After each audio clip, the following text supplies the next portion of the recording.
بسم الله الرحمن الرحيم.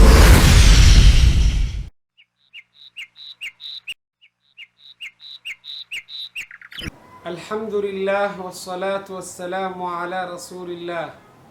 أما بعد، السلام عليكم ورحمة الله وبركاته. walaalihii muslimiinta meel kastoo dunida aad ka joogtaan, waa ustaad cabdulqaadir siyo ibraahim oo idiin soo gudbinaya barnaamijkii tarbiyeynta caruurta ee barashada ducooyinka iyo adkaarta oo ay ka faa'iidaysan karaan dadka waaweyn iyo dadka yaryar intaba. hadduu alla idmo insha allahu tacaala waxaan u sameyn doonaa barnaamijkeena tixanaha ah ee qeyb ama xalaqaad tixano oo lambaraysan oo ka bilaabmaya tixanaha koowaad, tixanaha labaad ilaa saas ayaan ku socon doona insha allahu tacaala, annagoo kaashan doona insha allahu tacaala ardayda madarasati yuusuf litaxfiid alqur'aan alkariim, iyagoo inoo akhrin doona ducadii marka uu macalinka akhriyo ay ka daba akhrin doonaan si dadka iyo waaweyn iyo inta yaryarba ay uga faa'iidaystaan. haddaba sidaa ogsoontihiin walaalayaal, maalmahan dambe waxaa adduunkan kusoo kordhay alwabaa, cudur dilaa ah oo xun oo ummaddii dhan uu geliyey walwal iyo walbahaar. haddaba da annaga muslimiin aan nahay, maxaa inala gudboon? waxaa inala gudboon in allah subxaanahu wa tacaala aa u dhowaano, aa u toobadkeenno, u noqono, shanta salaadood waqtigeeda lagu dukado, oo allah subxaanahu wa tacaala dembi dhaaf badan la weydiisto. haddaba wax kastoo allah ilaahay subxaanahu wa tacaala uu soo dejiyey waxay leeyihiin dawo lagu daaweeyo. maa min daa'in ilaa walahu dawaa, cudur ma jiro ilaa wuxuu leeyahay daawo lagu daaweeyo. annagoo insha allahu tacaalaa isticmaali doona sunnada iyo kitaabka iyo sunnada insha allahu tacaalaa wixii adkaar ee kusoo kordhay ama kusoo orooray ayaan insha allahu tacaalaa idina wadaagi doonaa. ducooyin ayaa jira. kitaabka qur-aanka ilaahay subxaanahu wa tacaala qur-aankiisa waa daawo. ilaahay wuxuu soo dejiyey qur-aanka in muslimiinta isku daaweeyaan, laakiin munaafiqa iyo gaalka wax uma tarayso. laakiin qofka muuminka ah ilaahay subxaanahu wa tacaala si dhab ah u rumeeyey oo awaamirta allah subxaanahu wa tacaala qaadanaya, oo salaada shanta salaadood waqtiga ku dukanaya, kaasi insha allahu tacaalaa baryadiisa ilaahay subxaanahu wa tacaala uu aqbali doonaa.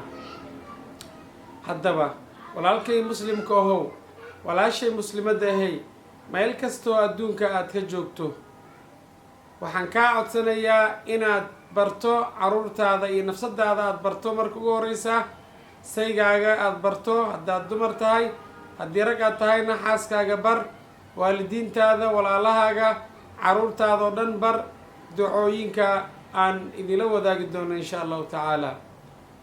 haddii fajirka aada dukato, bacda salaati alfajr waxaad akhrisataa macwadateenka qul huwa allahu axad, suurat likhlaas 3 jeer akhri, qul acuudu birabbi lfalaq ama suurat lfalaq 3 jeer akhriso, wa qul acuudu birabbi nnaas, suurat nnaas idana 3 jeer akhri.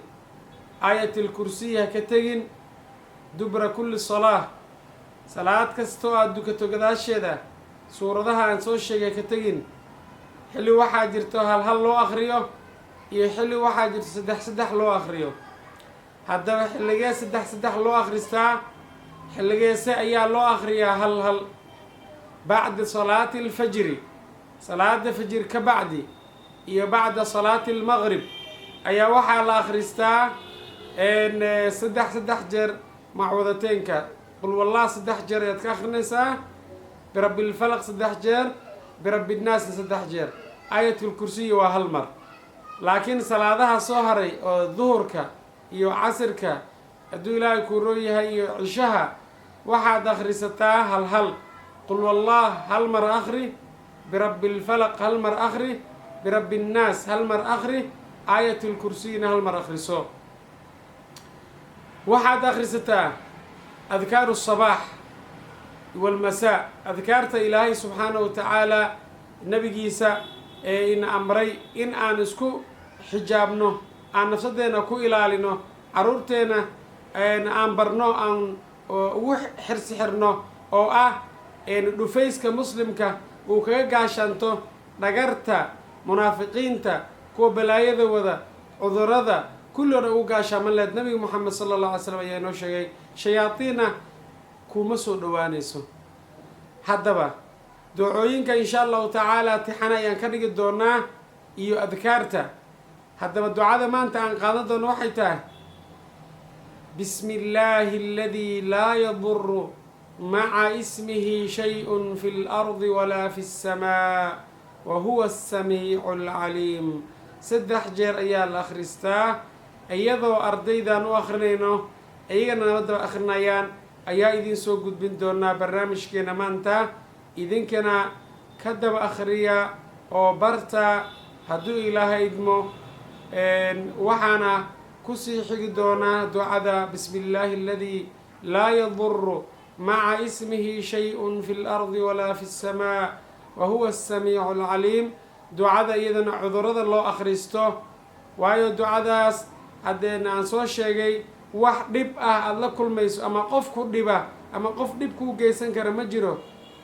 ilaahi subxaanahu wa tacaala ayaa kaa kaafinaya shartooda. ducada cudurada nooc kasta uu noqdo oo halis ah, ha ku jiro koroonaha, juudaanta, baraska, iyadana ducadeedii waan baran doonaa maanta hadduu ilaahay idmo. labadaas duco ayaan baran doonaa maanta hadduu ilaahay idmo, oo iyadana ay tahay allahuma inii acuudu bika min albarasi waaljunuuni waaljudaami wa min sayi lasqaam. sidaa ogsoontihiin walaalayaal, ilaahay subxaanahu wa tacaala cudur ma soo dejiyo ilaa daawo ayuu la soo dejiyey. haddaba ka magangel allah subxaanahu wa tacaala, asiga ayaa soo dejiyey, daawadana asigaa haya, laa dhakhtar walaa khuburo ma hayaan ila allah subxaanahu wa tacaala ayaa wax daaweyn kara. maxaad allah ka magangelaysaa? allaahumma allahaygiyow innii aniga acuudu bika waxaan kaa magangelayaa min albaras. baraska waa taqaaneen cudurka jirka bedela oo dadka qaarkood waa aragteen maqaarkii oo midab kalo cadsaan ah ama cad uu yeeshto ayuu yeelanayaa. baraskaasa la yidhaahdaa. ilaahay hanaga koriyo intii muslimiin ah, intii qabtana allaha caafiyo. waaljunuun waa cudurka waalida oo qofka caqligiisa uu tago. xataa qofka waa aragteen salaad lagama rabo ilaa uu caqligiisa ilaah u soo celiyo. waalidana ma ficno. ilaahay subxaanahu wa tacaala intii muslim ah ee allaha ka koriyo, annagana allah naga hayo insha allah. waaljudaam, judaamkana waa aragteen soomaalida juudaanleey waxaasan cudur waa juudaamkan ugu jiraa. waa cudur qofka jirka uu dildilaaco, faraha ay go-aan oo qofka markaa aragto uu cabsi uu leeyahay. asina waa cudur halis ah. waxaan ka magan gelina allah subxaanahu wa tacaala in uu naga najiyo oo nagu ridin cuduradaas. idinkana allah subxaanahu wa tacaala iyo muslimiinta dhamma meel kasta joogan allaha ka najiyo cudurkaas. wa min sayi lasqaam, iyo waxaad ilaahay ka magan gashaa cudurada oo halista oo dhan. cudur kastoo halis ah oo dhan ilaahay subxaanahu wa tacaala ka magan gal. ilaahay subxaanahu wa tacaala haddaa wax weydiisato kuma soo celinayo sifri la dayn adoo gacan maran oo eber ah. maxaa yeelay allah subxaanahu wa tacaala wuu ka xishoodaa in yaa allah qof uu dhahay oo gacmaha u taagtay yaa allah yaa allah. ilaahay subxaanahu wa tacaala uu dhahay gacmaha addoonkiisa hadduu u taagto, wallahi aladii laa ilaaha hayru, alle ma soo celiyo addoonkaas asigoo gacmo maran. ilaahay ducadaada wuu ajiibayaa. walaalayaal, aan ku dadaalno barashada ducooyinka iyo adkaarta. nafsadeenna iyo nafsadatiina iyo tan caruurtiinaba waxay u baahan tahay mar walba xirsi xir ama inaad adkaarta isticmaashaan. haatanna nala daawada oo dhagaysta ku celceliya waxaan ilaahay subxaana wa tacaala biasmaa alxusnaa wa sifaati alculaa idinkaga baryaa inaad barataan oo idin fududeeya barashada ducooyinka iyo diinta islaamka oo aad ka magan gashaan wax kastoo xun. hana ilowina inaad sii gaarsiisaan muslimiinta oo aada sheergaraysaan, waayo addaalu cala alkhayri ka faacilihi. qofka khayrka qofka kale uu gaarsiiyo walaalkiisa muslimka ah wuxuu la mid yahay asigoo sameeyey. ajarka qofkaa helaya ayaad helaysadeen. wassalaamu calaykum waraxmat ullaahi wabarakaatuh. ustaad cabdulqaadir ibraahim, markaska yuusuf ee barashada ducooyinka iyo adkaarta. daawasho wacan. بسم الله الذي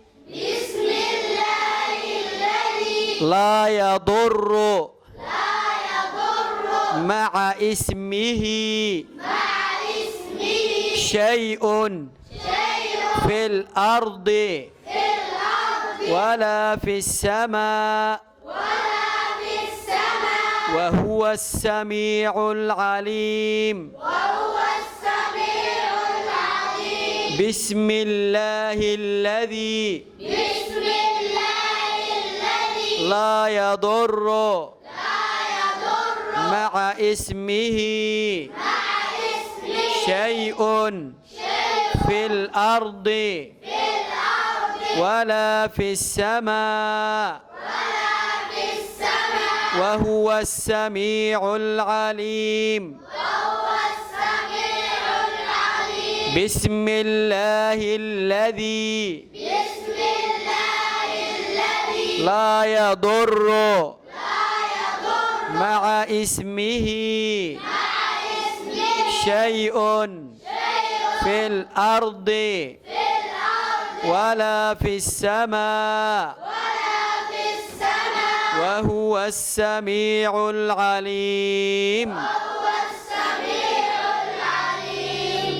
اللهم إني أعوذ بك من البرص والجنون والجذام ومن سيء الأسقام. اللهم إني أعوذ بك من البرص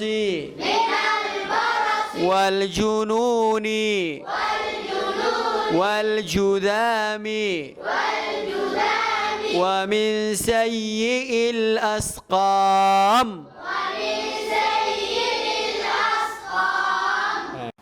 walaalayaal waxaad ila daawateen oo nala dhagaysateen ducadii aan idin meerinay oo caruurtii u meerinay iyo naga daba akhrinaayeen.